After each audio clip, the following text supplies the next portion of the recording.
Honourable professor Manoj Kumar Jha. शुक्रिया माननीय उपसभापति महोदय।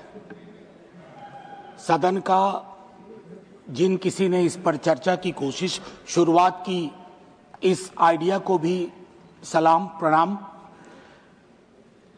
एक चीज शुरुआत में कहना चाहता हूं, हरिवंश राय बच्चन जी की आत्मकथा का एक खंड है पहला, जिसका शीर्षक है क्या भूलूं क्या याद करूं। तो मेरे लिए यह अवसर 150वीं वर्षगांठ या सालगिरह इस खूबसूरत गीत का एक अवसर भी है आकलन करने का। माननीय वाइस चेयरमैन साहब, ये बिला वजह नहीं है कि वर्षगांठ में एक शब्द है गांठ और सालगिरह में एक शब्द है गिरह। तो ये गिरह और गांठ को समझे बगैर 150वीं साल का उत्सव गान उत्सव मैं समझता हूं आधा अधूरा होगा, बेईमानी होगी हम सबके बिहाफ पे। मैं क्रमशः कुछ बातें आपके समक्ष रखूंगा, कोशिश करूंगा कि मेरी बातों से किसी को कष्ट ना हो। इसलिए नहीं कि मेरे पास कष्ट पहुंचाने का कारण नहीं है, बल्कि इसलिए कि कष्ट पहुंचाने में ही इस देश की ऊर्जा जा रही है। जिन ओहदेदारों को मलहम लगाना चाहिए वो नमक की बोरी लेके जख्मों पे छिड़कते हैं।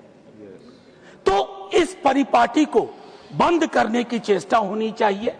मुझे स्मरण है कि कई साथियों से जब बात होती है, सत्ता पक्ष के भी हैं, वो भी ऐसा ही विचार रखते हैं। गर्व की बात है कि क्योंकि ये गीत हमारी सांस्कृतिक और भावनात्मक एका पहचान का प्रतीक।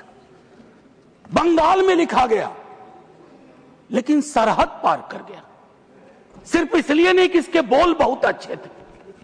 इस गीत के स्पिरिट को देखिए, इस गीत का स्पिरिट बंगाल से पंजाब पहुंचता है, जहां इसको जानने वाले लोग नहीं थे, इसके शब्दार्थ को भावार्थ को समझ रहे थे।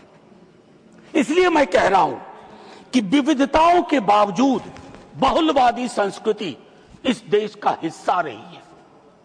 हम ऐसे ही पले बढ़े हैं। कोई नुक्कड़, कोई गली, कोई गांव नहीं है जहां हमने हिंदू, मुसलमान, सिख, ईसाई, नास्तिक ना देखे हों। आजादी की लड़ाई में सबका योगदान, हिंदू, मुसलमान, सिख, ईसाई और नास्तिक भी। अपने जीवन के एक बड़े हिस्से में मैं भी नास्तिक, जब मैंने भगत सिंह को पढ़ा मैं नास्तिक क्यों, तो मुझे गर्व होता था कि भगत सिंह वाली परंपरा।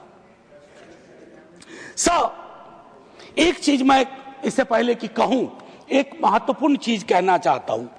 मैं इस सदन में जितनी बार बोला हूं, नेहरू जी जरूर यहां चर्चा में आते हैं। जवाहरलाल नेहरू। सर, मैं कांग्रेस का नहीं हूं, लेकिन अपने को नेहरूवादी मानता हूं, गांधीवादी मानता हूं, अंबेडकरवादी मानता हूं, और परस्पर विरोध नहीं है। इनका तब के वक्त में विरोध था, लेकिन मैं आज कह रहा हूं, अगर कोई ऐसी व्यवस्था हो कि ये पृथ्वी पे आएंगे ना, तो एक मोर्चा बना लेंगे एक साथ मिलकर। आज की हकीकत के संदर्भ में मैं क्यों कह रहा हूं, एक छोटी चिट्ठी, आजकल चिट्ठियां पढ़ी जा रही हैं सर, लेकिन चिट्ठियां पढ़ने में लोग थोड़ी बेईमानी कर रहे हैं। सेमी कोलन के बाद का हिस्सा पढ़ते हैं, पूरा पत्र नहीं पढ़ते हैं। अमृता शेरगिल जी जवाहरलाल नेहरू जी को लिख रही हैं। यह है नवंबर 6, 1937। सर गौर कीजिएगा, बहुत प्यारी खूबसूरत चिट्ठी है। यह चिट्ठी कहती है, उनकी किताब मिली थी आत्मकथा। यह चिट्ठी कहती है, my dear Jawahar, as a rule I dislike biographies and autobiographies. They ring false, pomposity or exhibitionism. But I think I like yours. You are able to discard your hello. You are capable of saying, when I saw the sea for the first time, when others would say, when the sea saw me for the first time. Sir आजकल ऐसे लोग बहुत तरक्की कर रहे हैं जो ये कहते हैं कि समंदर ने आज मुझको पहली बार देखा, ये नहीं कि मैंने समंदर को पहली बार देखा। ये एक महत्वपूर्ण चीज है सर। ध्रुवीकरण आज के हमारे जीवन का हिस्सा बन गया। क्या बंकिम बाबू ने यह कल्पना की थी, उस महाकवि ने यह कल्पना की थी कि देश इतने टुकड़ों में बंट जाएगा? पार्टीशन से ज्यादा। अभी मैंने देखा चंद महीनों पहले इस देश में आई लव महाकाल और आई लव मोहम्मद में जिहाद करवा दिया गया, झगड़ा करवा दिया गया। I can love every God simultaneously, yet I want to remain in peace, in prosperity, seeking justice and getting it. ये रवायत क्यों खत्म हो रही है सर? ये निकेन प्रकारेण चुनाव जीत जाए, मैं बधाई देता हूं। चुनाव जीतना एक कला है, हो सकता है ये इस कला में आप निष्णात हो, लेकिन सर मैंने कहा तो मैं चोट नहीं पहुंचाऊंगा, लेकिन चुनाव जीत जाए और देश हार जाए, देश टुकड़ों में बंट जाए, गलियों गलियों में नफरत की फसल हो, ये कौन सा वंदे मातरम है? ये कौन सा वंदे मातरम है? मैं सिर्फ ये कहना चाहता हूं, चुनाव जीतने की कई पद्धतियां हैं। कुछ पब्लिक को पता है, कुछ अभी नहीं पता है, आने वाले दिनों में पता चल जाएगा, क्योंकि इस मुल्क में कोई सीक्रेट बहुत दिन छुपता नहीं है। लेकिन एक चीज जो सबके सामने उजागर है कि आप चुनाव के वक्त, चुनाव से पूर्व, चुनाव के दौरान आप किस प्रकार की जुबान बोल रहे हैं। सर मैं जानता हूं जब तमाम हमारे सीनियर साथी लोग, मंत्री लोग एक दिन तो पब्लिक लाइफ छोड़ के जाएंगे, मैं भी जाऊंगा छोड़ के सर, मैं भी छोड़ के जाऊंगा, लेकिन मूल्यांकन करूंगा मेरी बातों ने कितनों को चोट पहुंचाई है, कितने घर में दीवारें खड़ी कर दी, कितने गांव में तकसीम जैसे हालात कर दिए।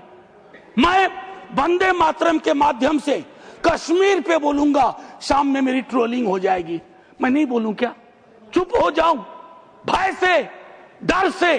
सर 1 मिनट का वक्त दीजिए, मैं ज्यादा वक्त, मेरे दूसरे स्पीकर हैं वो बोलेंगे, बस उसको 1 मिनट का वक्त दीजिए। मेरी बातें अधूरी रह गई हैं, लेकिन ऐसे अवसरों पर अक्सर होता है।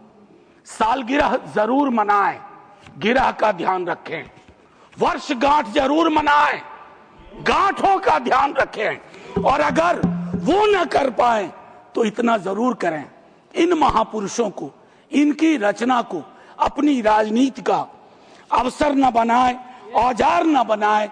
और एक आखिरी टिप्पणी करूंगा, पहले भी कह चुका हूं सर, इस सदन में पक्ष विपक्ष दोनों तरफ महापुरुषों को याद करने वाले लोग हैं।